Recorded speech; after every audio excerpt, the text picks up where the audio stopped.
Really quick. Okay, there we go. A highly accomplished performer and educator in the field of musical theater. With over 2 decades of professional experience, Professor Schoch has appeared in more than 150 productions and has worked alongside Broadway veterans such as, I'm going to try these. Okay. Mark Kudish. Yes. Terry O'Malley. Yes. And Jack Dabdoo. Yes. Yes. That was the one I was worried about. Yeah, exactly. Yeah. Awesome. Her standout roles include Kathy in The Last 5 Years, Roxy in Chicago, and Mother in Ragtime, a performance that earned her the New Hampshire Theater Award for Best Actress in a Musical. She is a 2-time winner and 4-time nominee of that award, and was named a certified artist by the City of Boston in recognition of her contributions to the arts. Professor Schoch holds a BFA in musical theater from SUNY Fredonia and an MFA in acting from Brandeis University. Brandeis. In addition to her work on the stage, she brings passion and expertise into the classroom, where she has mentored students who have gone on to perform in major Broadway productions, including one of my favorites, Les Miserables.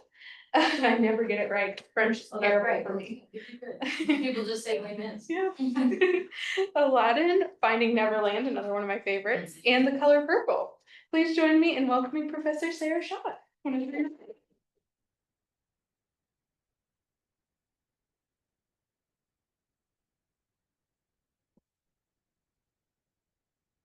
I've gone without bread. I've slept in the mud.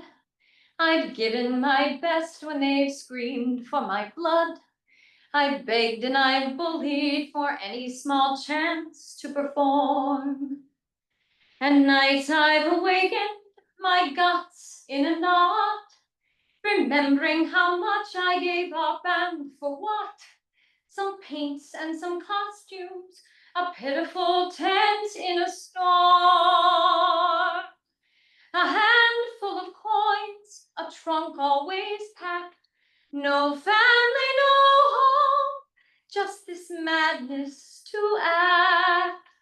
Still, I have a theory about this disease. We can track that most folks are equally crazy as actors, in fact.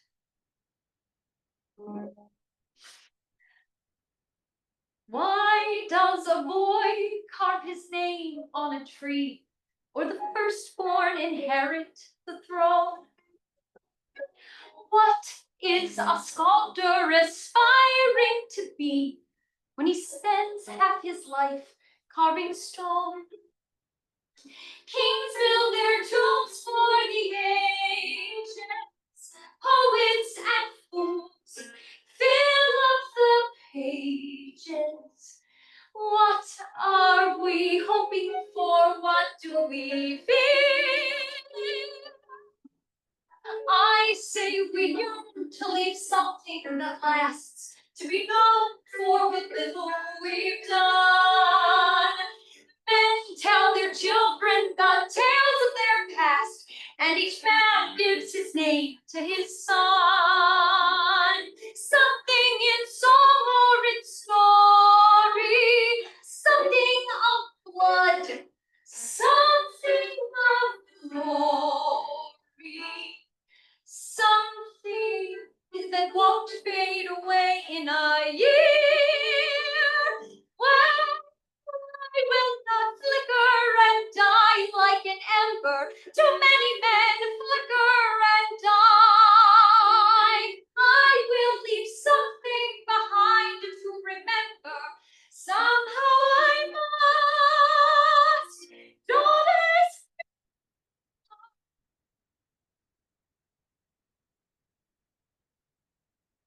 I have no sons, at least none I can claim, and no patience for carving in stone. All that I have are my craft and my name, and the chance to make both of them known.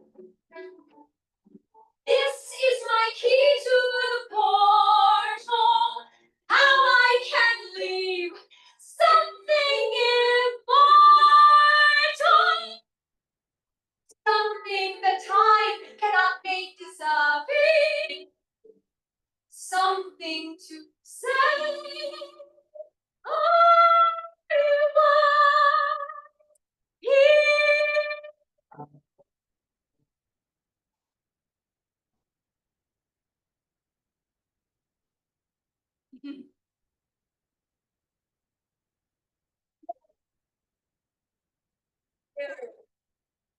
very much. I appreciate you all. Thank you for having me. This is an exciting topic for me because people don't like to talk about death at all. And I love it because it's like the most human of experiences. Yeah, we're all gonna meet it someday. And that's an interesting thing to me. My name is Sara Schoch. I am the director of musical theater here at UWF. Thank you for the very kind introduction.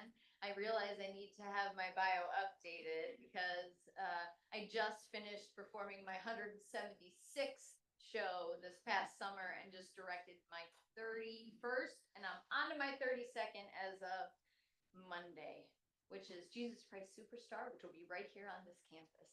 Talk about dealing with death and mortality, yeah? We'll deal with it then for sure. But I kind of wanted to start just with my life in general. I was born in Cleveland, Ohio on a farm outside. You have to think about Cleveland. There's farmland like 20 minutes outside. So I grew up on a farm, on a working sheep farm, and that seems, and my students, that they always think that's wild because I'm sort of flashy. You know what I mean? And they really can't imagine me shoveling muck. But it's given me a good foundation for being in the theater, certainly, because there's a lot of muck to shovel there. But I grew up on a farm, and so the life cycle came to me really early, watching life and death happen right before my eyes. Yeah, and more so, like, I say this often and it's kind of morbid, but why not? We'll say it while I'm here. I've looked my best friend in the eye, sent him to the slaughterhouse, and put him in the freezer. You know what I mean? When you grow up on a farm, you realize that cycle of life, that yes, you can care for something deeply, but it also provides for you and your family. My students in the back are smiling because I'm a vegan now. So that tells you what I learned, what the cycle of life did to me. Okay. But so that was very early on in my life. And watching people live through that kind of, watching your little brother for the first time send his first lamb to market, or my sister, it's really hard to see them do it, after walking through it myself. So that was like the beginning of my kind of brush with mortality. But then I became a teenager and a young adolescent and thought that nothing could stop me. Yeah, I would say I'm pretty wild, you know what I mean? I've had an extensive and very fun life, and I think when you're in your 20s and in your teens, you feel like you're invincible, right? And so I did a lot of things, and I traveled, and I worked on a cruise ship, and I went all over the world, and it was fantastic. And then I came here, started directing, and when I was 35 years old, I woke up on January 15th, and I had lost the entire use of the left side of my body. I know. Imagine. Yeah. And I could still walk, but I didn't have any feeling. And as an actor, that's really terrifying, right? Because I can literally get rid of a headache myself if I relax myself hard enough and I can let that melt away. I can control every single body and muscle in my face, every single muscle in my body. So to not have that was terrifying to me. My body is my business. Yeah. So we didn't know what was going on. No idea. I directed Music Man all through that with only half, just dragging my poor arm and leg around. And I really didn't think, I tried not to think anything, but I was terrified that it was cancer. Of course, right? That's the first thing you think. The first thing I think is I'm not going to get to see my nieces and nephews grow up. Yeah, they're the most important things in my life. They really are. They're like, I just put on this earth to be an auntie. That is it. Yeah. And so that's all I could think. And so when I went into the MRI machine the first time, it was a short one, just 15 minutes. That's an easy one. You could do that one. It came out that I had some lesions on my brain, and it was multiple sclerosis. So that was the first time. Do you know what multiple sclerosis is, anybody? It's a chronic illness, which is the demyelination of your nerves. So if you think of your nerves like a piece of wire, like electrical wire, there's that rubber coating on the outside. The myelination in our that covers our nerves, that's what that is. It's like the rubber coating. For whatever reason, my immune system doesn't like that. So it goes after that. It's like, okay. I don't recommend it, but you do get a handicap parking pass. Okay. I think it's purpose. Because I do still struggle with that left side of my body. But that was my first thing, was like, oh, I'm not gonna die. I'm not going to die. Thinking all these weeks that this is it. That I'm not gonna see my kids, my students go forward. And I'm not gonna see my nieces and nephews go forward, and I'm not gonna go forward. I still have so much to do. I still have so much to say. You know? But then when it was multiple sclerosis, everything changed. Because I was gonna have time on this planet. And I was able to decide in that moment to fight and go forward and be an example, or give up everything and just lay in bed. What have I done, my students that are in here? Fight and go forward. I'm not in bed, right? Yeah, like, and I'm like, yeah, you don't have to raise your hand, Davis, no one can see you. But it is, it's like, you fight and go forward, right? So now I understand what it is that I'm dealing with, right? But then I have to go and get deeper confirmation, right? And that includes a 2 hour and 15-minute MRI. And let me tell you something. You see some things when you're in that MRI machine, right? First of all, they put this thing this close to your face. So if you have any kind of claustrophobia issues, you're already in this tiny tube, okay? Then they put this thing over your face. This place did not have earphones or music. So I couldn't even jam out like classic rock or whatever. Take me back, you know? But they couldn't get the pictures they needed, so I had to stay in there. My husband said I went in one person and came out someone else. And that was true. I was different.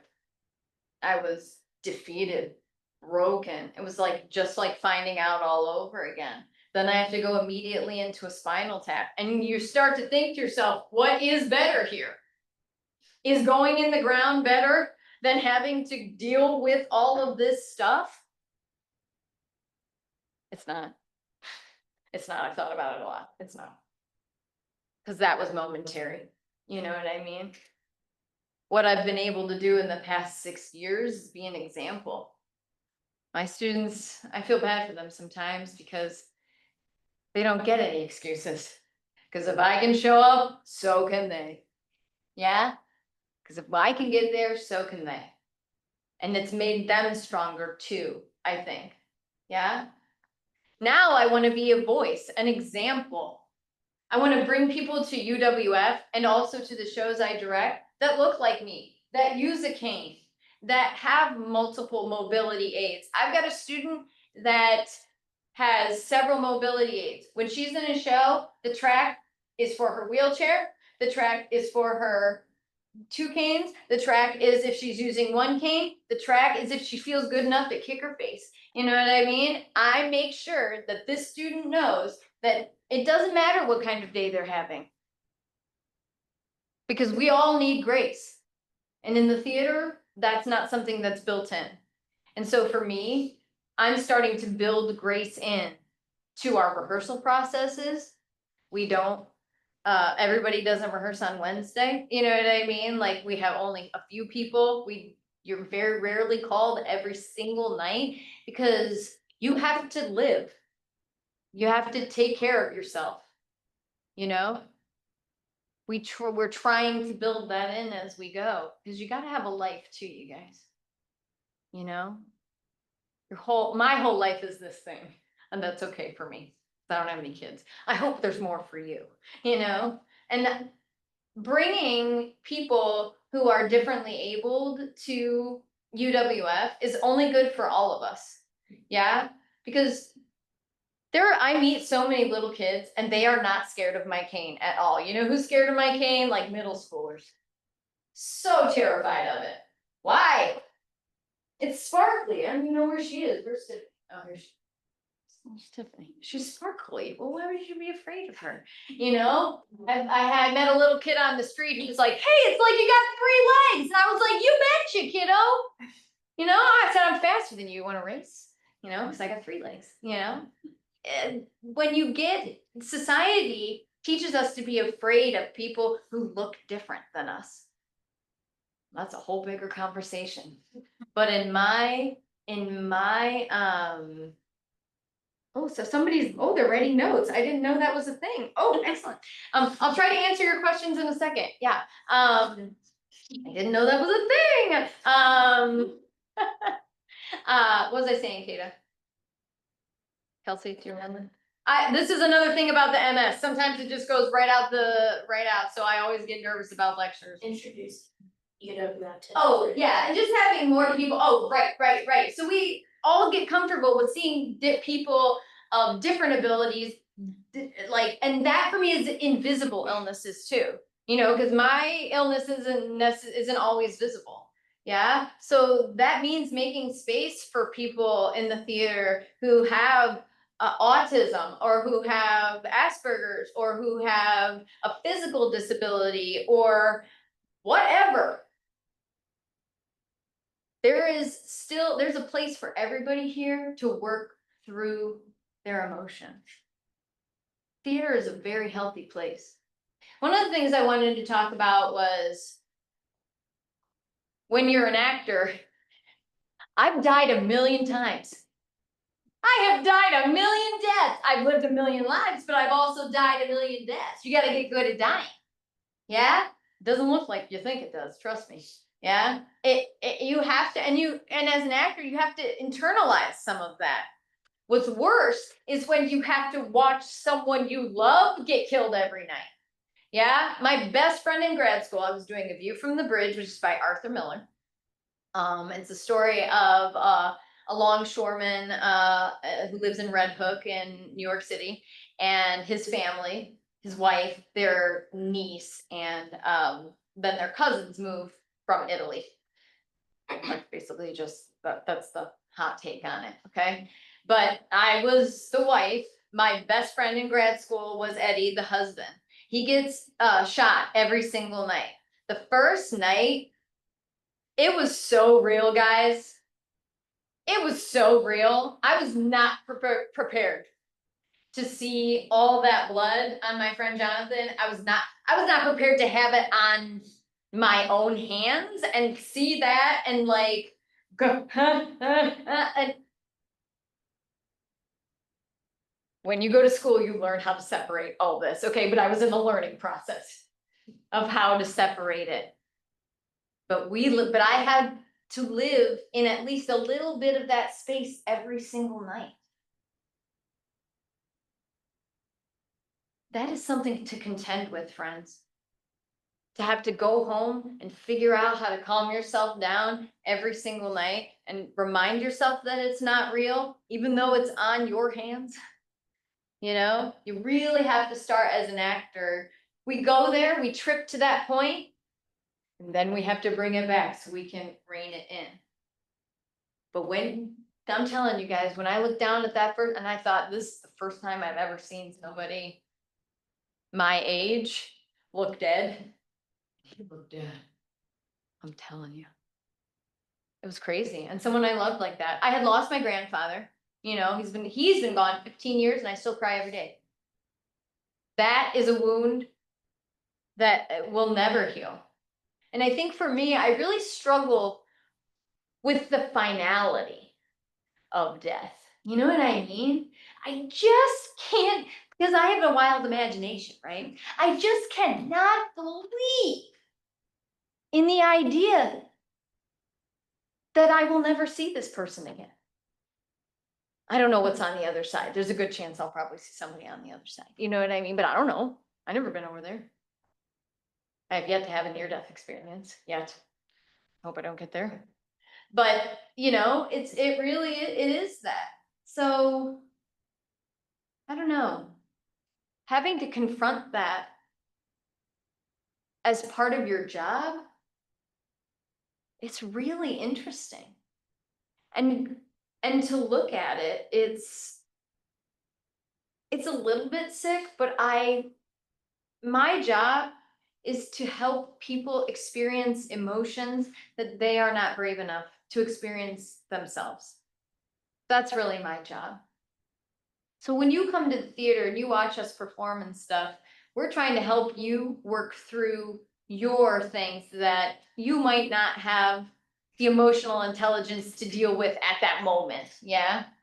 Or you may not be able to deal with whatever it is at that moment, but we can bear that load for you. Our other job is to show you when you're messing up. We have this phrase called "we hold the mirror to nature" by Shakespeare. Yeah, what does that mean to hold the mirror to nature?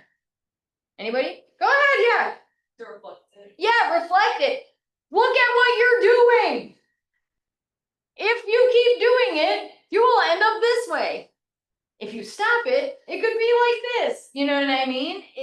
That is a big part of our job. A lot of the ways that we deal with death in the theater is when someone has already passed away and then how the family gets through it. Sometimes it's not the actual act of dying that we're dealing with, it's the act of how we go forward afterwards. And so to bring it back to like my little MS party, pity party over here, I think to myself,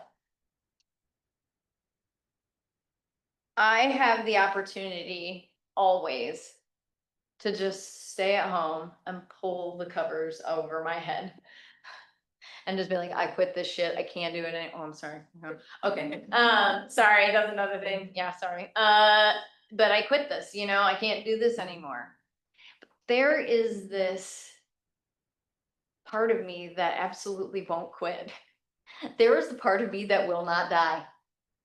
Even if I wanted to. Have you ever seen that movie, The Perfect Storm? Oh, it's a great movie. And I loved it because I went to Brandeis, which is in Boston, Massachusetts. And then that's really close to Gloucester, Massachusetts, which is where this movie takes place. Okay, it's about fishermen, okay? And they go out and they get like this big wave, like, spoiler alert, there's a big wave. Anyway, this guy's like floating, and then he sinks to the bottom. And I always think, Sarah, you'd never sink to the bottom. It would not be that easy for you. I'd be just like floating there for weeks and weeks until somebody found. No shark would touch me. Nothing would happen. I could not sink if I tried. I'd rather be a cockroach in this life. You know? I want to keep coming back. I want to keep getting up. Every time I'm knocked down, I want to keep getting up. I called this "I'm still standing in the light." I'm literally still standing, which I did not think I would be 7 years ago. I really did not think I would. I thought I would be in a wheelchair by now. And I'm still performing. That's the other thing. I stopped performing for a long time. I did my first musical in 7 years this summer. I had done some Shakespeare because I felt comfortable, but I just wasn't ready to sing in front of people. For a number of reasons. Sometimes I don't know how my body's gonna act. You know what I mean? Like today, I emailed Elizabeth, I was like, I don't know, is there gonna be a chair or something? Cause like, I've had to like sit down in the middle of class. I have to sit down. It's just I have to change the way I'm doing things. Because guys, if I don't, then I'm gonna end up down there. I'm gonna be 6 feet under. If I didn't have these little people to come to, if I didn't have my students to come to every single day, if I didn't have a place to go, it would be so easy for me to just like to sink to the bottom. But my students, this place, it keeps me buoyant. It keeps me wanting to keep coming back. And even though it's late nights and early mornings, I don't care. I don't care because I got these little faces looking back at me. They're not little, they're grown faces. You know what I mean? They're grown people, but I got these faces looking back at me. And it's important what I'm doing. I know it's theater. I know everybody makes fun of us. We're big dorks, all this stuff. But guys, think about the stuff you love. Don't you love seeing like a production number in a movie? Or Crazy Ex-Girlfriend, which was like an entire musical series, or Schmigadoon, or I don't know, whatever the heck you guys watch, you know? There's always Scrubs. They had several musical numbers, you know. There's always the opportunity for joy and to sing, you know? And why wouldn't you do that? We're all gonna die someday, you guys. We definitely are. I even think you can get out of taxes. Plenty of people do. Okay? But the one thing we are all gonna have in common is we're all going to the grave. It's what we do with our time. And I can honestly say that I've spent my time really well. That is like the one thing I can say for myself. I have spent my time really well. I've never let anything get in the way of what I wanted to do. I have never like sacrificed anything. I've been married twice because the first one had to go. Okay, I sacrificed, you know, what people thought of me so that I could go forward. And I'll tell you what, I would not be here if that didn't happen. Because the next 10 years of my life didn't look like that back then. You have to decide what you do with your time on this planet, as limited as it may be. You're all destined for greatness. We all are. Looking at this, I don't even know where the camera is. We're all destined for greatness. You know, each person is inherently talented. You are born with a talent. It is just your job to uncover it and then develop it. My problem with mortality is this. I was given a great gift. Yes, I was given this great gift. And I truly believe that because music does something to me. It wraps me up. I don't know if you can see it. Some people can, but I can feel it wrapping itself around me when I'm singing. I really can. I feel it.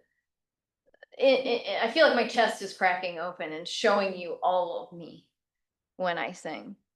That's what I'm choosing to do with my time. You know, that's what I'm choosing to do. Choosing to bring joy to others. And if more of us chose that, wouldn't that be a better way to go about the world? If more of us chose service to others, that's part of this program. You know, your brains are of service. Yeah? We need you. We need your bright brains. We need you fighting for hope, for prosperity. Because what are we fighting for if we don't have art and music and theater and, I don't know, amusement parks, man? Even like that. Like, what are we fighting for? Humans saw the world, right? They saw all the animals and all the green grass and all the fruit and all the things we can eat, and they developed taxes and jobs. when we could just be sitting around the fire singing, telling stories. I want to go back to that.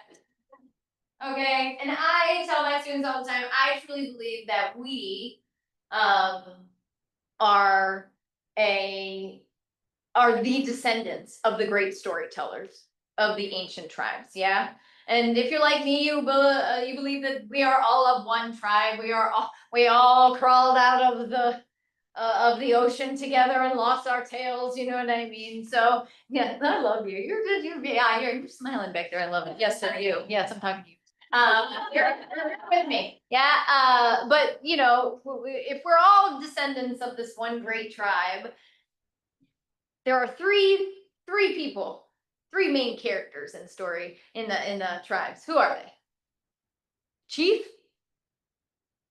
the medicine man, and the storyteller. They all exist, yeah? We use stories.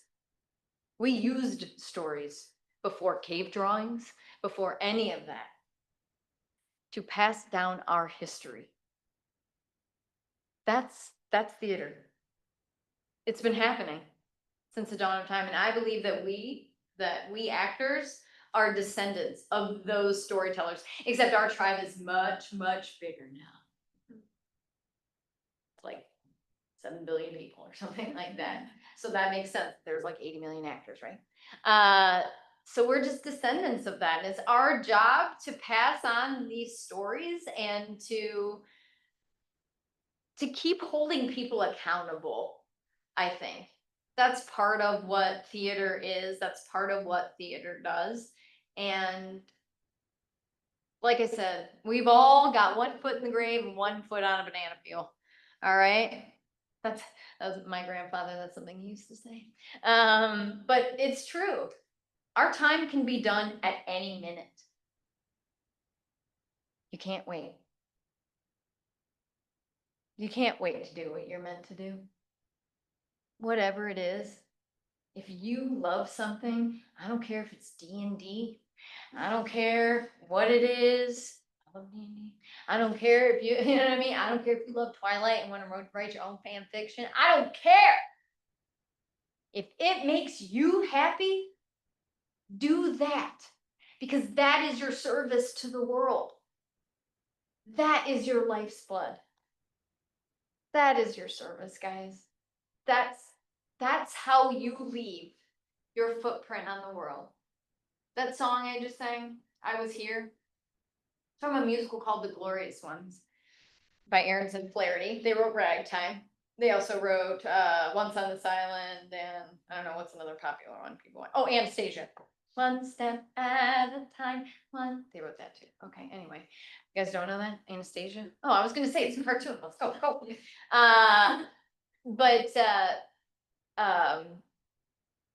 What was I saying about that? Crap. I'm so sorry, everyone. This is the MS. It's just thank you for going on this ride with me. The song Which one?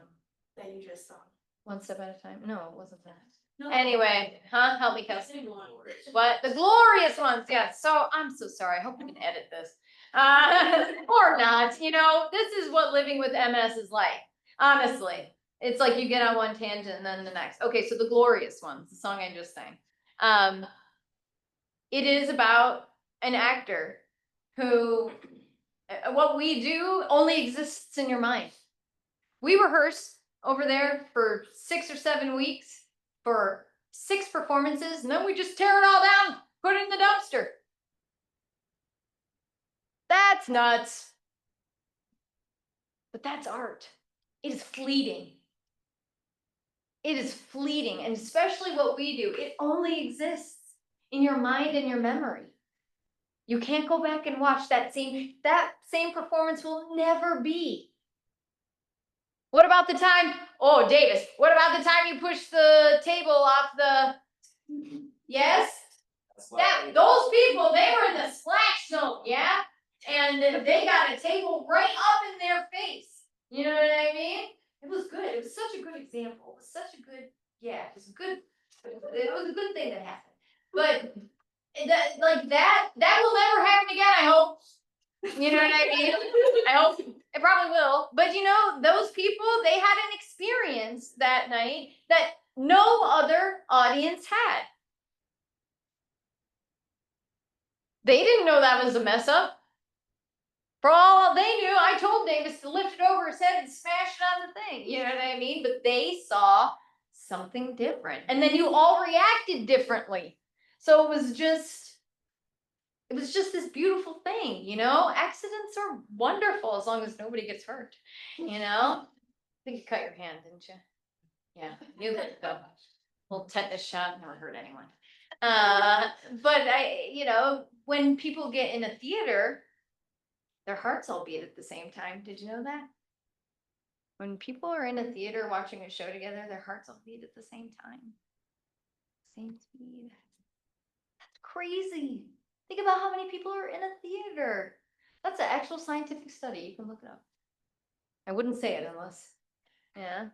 So, but honestly, think about that shared experience. There's nothing like it. How many of you have ever been to a live theater production? Okay, this is definitely good. Okay, good. Yeah, okay, good, everybody. That's good. But you would not believe how many people I meet who have never been to a live theater production. For all of you out there in the ether, we have live productions on campus, and you are welcome and get free tickets to everything we do. It's free. Free. If you're a student. Did I say that it's free? Okay. You can experience these things. Yeah? It's a free date night. That's all I'm saying. You don't even have to pay. I mean, you might have to pony up for some McDonald's or something, but you can come to, you know, date night. You know, you're poor, I know. Chick-fil-A is really more your guys. But I just, you know, there are so many things and so many opportunities available to you in this life on this planet. You decide how to spend your time. How are you going to make a mark on this world and say, I was here. I was here. I'm not leaving any children behind. Okay. I literally don't have any sons or any daughters. These guys, these three in here are about as close as I will, and my students, that's as close as I will ever get to having any children of my own. Thank you very much. But this is what I leave behind. They are my legacy.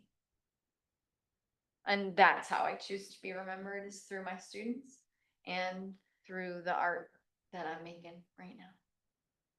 Thank you. I can answer questions now. I don't know how to work this thing, so sorry. I don't do technology. Usually Kelsey comes and does my technology when I get things like this. She was probably really relieved when I didn't have a PowerPoint this time. And I'm like, oh, oh, okay, great. Oh, that one. okay, good. All right. Somebody asked, do you think once you got diagnosed, you had a deeper appreciation and understanding of death? Yes, without a doubt. Thank you. Yes, I really did, because like I said before, I struggled with the finality of it. I still struggle with the finality of it. But I think what I really had a deeper appreciation for was my gift.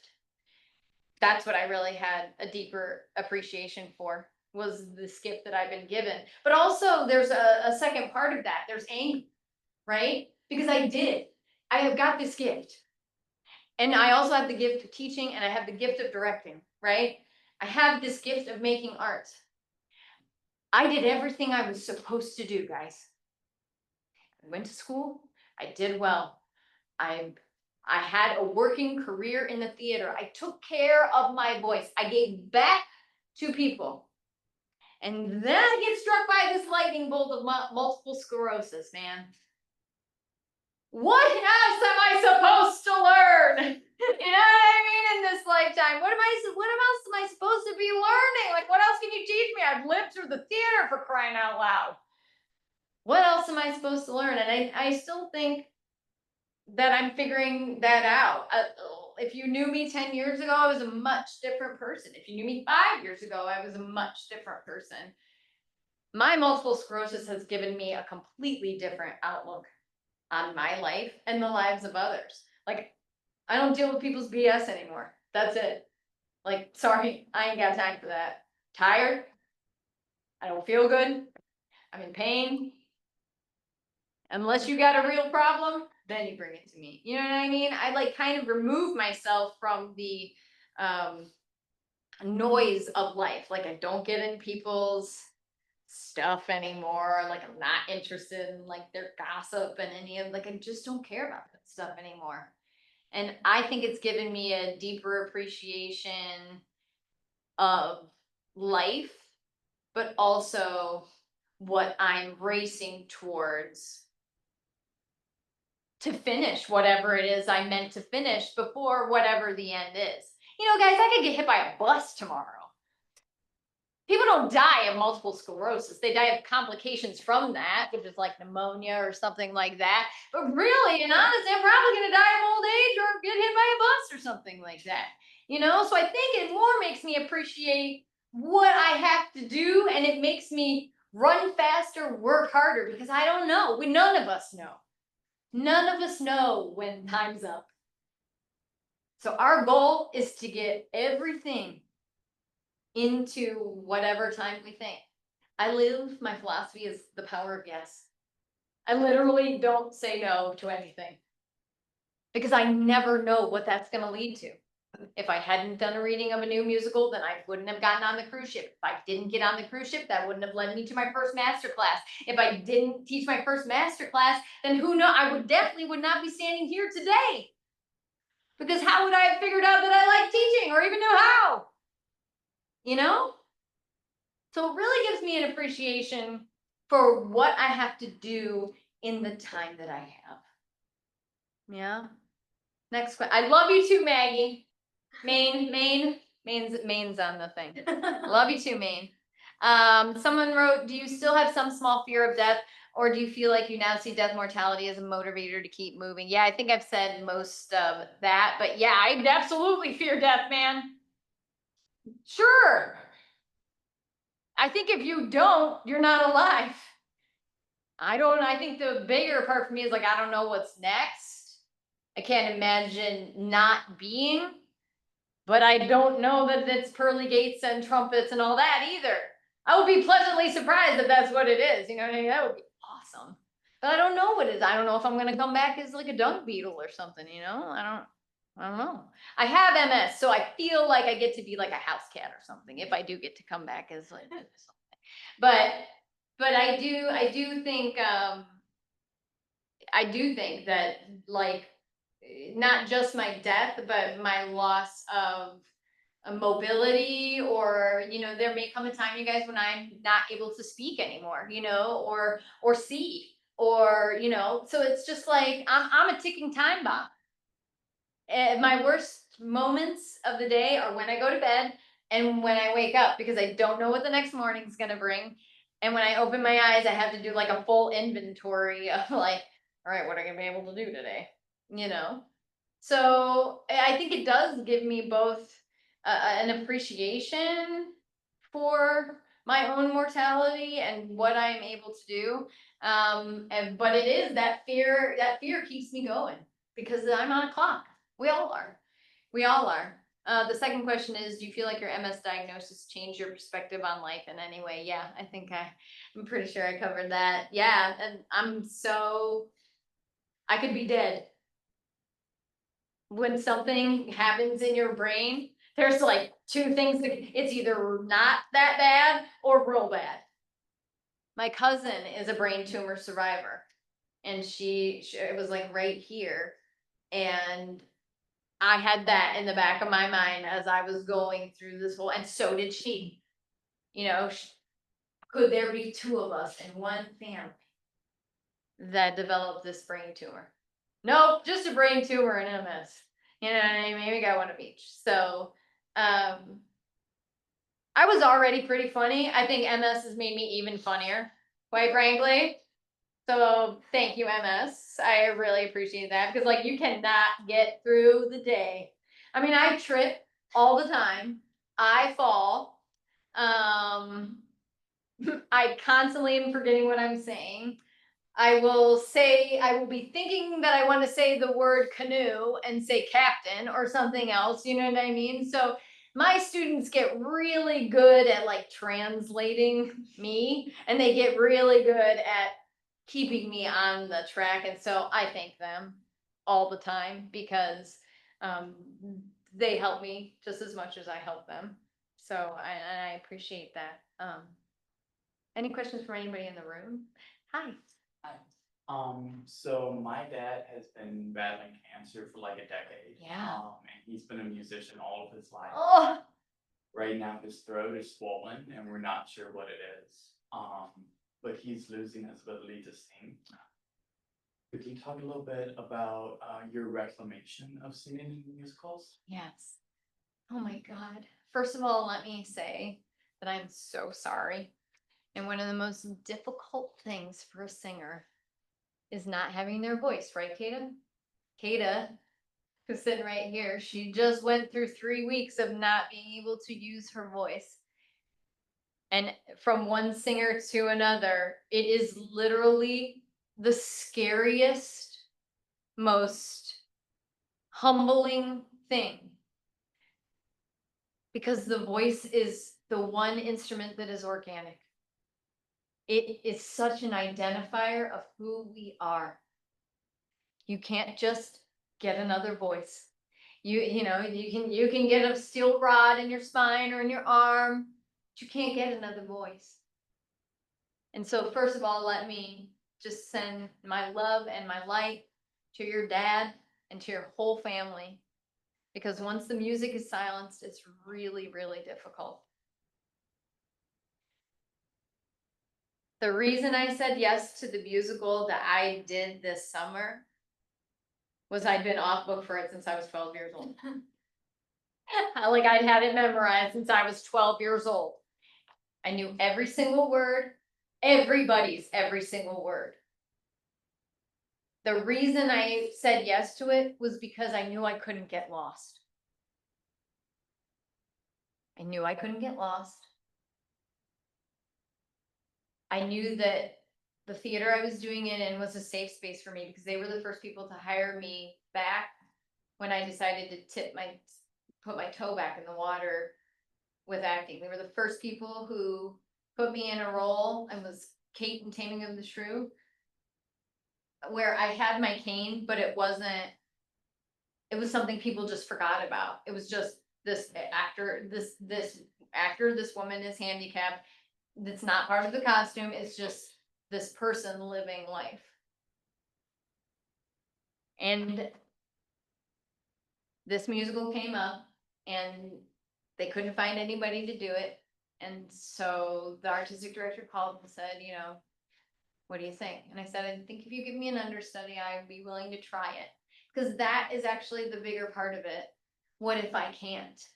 Sometimes I can't go to rehearsal. Some days I literally can't get out of bed.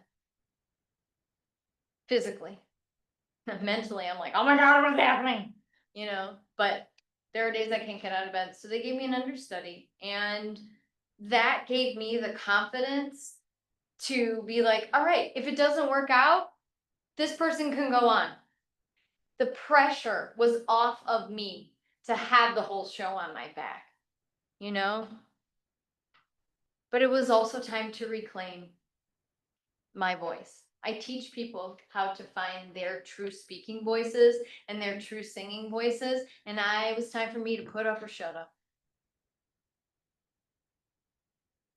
I've always been such a believer in practicing what I preach. And it no longer seemed fair that I was sending them all out there and me not being brave enough to confront my own fears. So that's why I went back. And was it perfect? No. Was what I sang for you perfect? No. But my God, who cares? Who cares anymore? You know, use your voice, make the noise, make the sound. You've only got a finite time on this planet, guys. You are the bright minds. Yes? What are you gonna do with it? I'm gonna sing. That's what I'm gonna do. I'm gonna teach my babies to sing, and I'm gonna sing, and we're gonna make art. We're gonna keep our heads down. That's what we're gonna do. Until I can't anymore. And luckily for me, as long as I can sit in a chair and tell people that they're good or not good, I'm still gonna be able to do this. You know what I mean? That's really it. That's what's great about this. And for me, longevity in the theater was all I ever wanted. I didn't ever want to be on Broadway. No, if I got to that, I would just quit. I have to do something else. You know what I mean? Once I get to the upper echelon of something, I totally quit it. I can't. When I win, forget it. But I just wanted to keep going. I wanted to have a career. And that's what I've done. That's what I'm doing. And I'm going to keep doing it. And maybe we'll check in another 2 years or so and see how it's going. Yeah? But keep fighting. Keep fighting what you believe in. Keep being loud. Writing down the important stuff. You guys are the big minds. These are the big brains. We need you. So do something good with your time on this earth. Yeah? Thank you. Is that good? Yeah. And unless there's any other questions? No? Okay. That's all right. You don't have to. I talked a lot. Talked a lot. Jesus Christ. We got Steel Magnolias opening, when? In 2 weeks. In 2 weeks. So it's like the 10th, October 10th, and the weekend after that. You know, I gotta do the shameless plug here, okay? I can't be in front of a camera and people, I'm not. And then we have Jesus Christ Superstar, which is gonna be a full-on friggin' rock show. We're gonna bring in, last year, 2 years ago, we flew a plane. Last year, we flew a person. Just wait to see what we're gonna do this year. All right, yeah, be there or be square, the 2 weekends before Thanksgiving. It's gonna be wild. All 3 of these guys in here, and then, yeah, your friends are in it in the back there. Okay? Thank you. I appreciate you guys.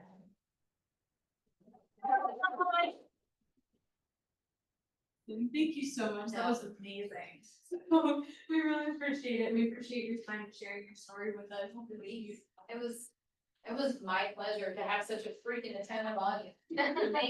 Thank you so much. And I hope to see some of you guys same at the same place next week. We are going to hear from Dr. Alicia Zelmer, who focuses in medical humanities. And so her topic is going to be called Lessons on Death. And she is just going to talk to us about literature and TV shows and what it means to be a doctor and facing death in all of those situations. So if you have not signed in, please do so. There are some QR codes in the back. And for those online, if you can just log into our Googles and sign in, that would be incredible. We really appreciate that. And I hope you all have a great weekend. We'll see you all soon.